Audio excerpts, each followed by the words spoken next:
अचानक किसी ने उसके सर पर शफकत से हाथ रखा। जब उसने मुड़कर देखा तो वो वर्कशॉप का मालिक था, जो अतीक से कह रहा था,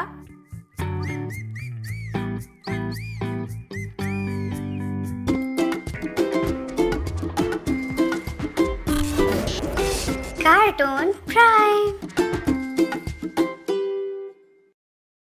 अतीक वर्कशॉप के साथ मुंसलिक दरवाजे पर खड़ा स्कूल आते हुए बच्चों को देखकर रोने लगा। उस्ताद ने देखा कि अतीक काम छोड़कर वहाँ खड़ा है। उसने एक थप्पड़ उसके मुंह पर रसीद कर दिया। अगले दिन जब अतीक वर्कशॉप पर काम कर रहा था, तो स्कूल से तराना पढ़ते हुए बच्चों की आवाज ने चौंका दिया। वो बेइख्तियार उठा, बच्चों के स्कूल चला गया और उन्हें गौर से देखने लगा।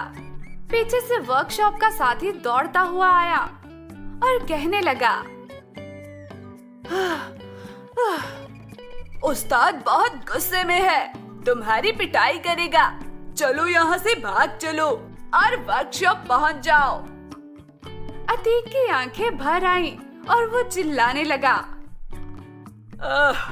ठीक है, मैं मुलाजिम हूँ। अल्लाह ताला ने हर इंसान को आजाद पैदा किया है। अल्लाह ताला और उसके रसूल ने इल्म को फर्ज करार दिया है। मैं पढ़ना चाहता हूँ। अचानक किसी ने उसके सर पर शफकत से हाथ रखा। जब उसने मुड़कर देखा तो वो वर्कशॉप का मालिक था, जो अतीक से कह रहा था कि कल से वर्कशॉप नहीं बल्कि स्कूल जाओगे।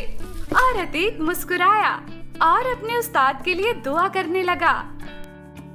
दूसरे दिन अतीक स्कूल दाखिल हो गया और फिर देखते ही देखते उस्ताद की वर्कशॉप ने बहुत तरक्की की। दूसरी तरफ अतीक भी आला पोजीशन हासिल करने लगा।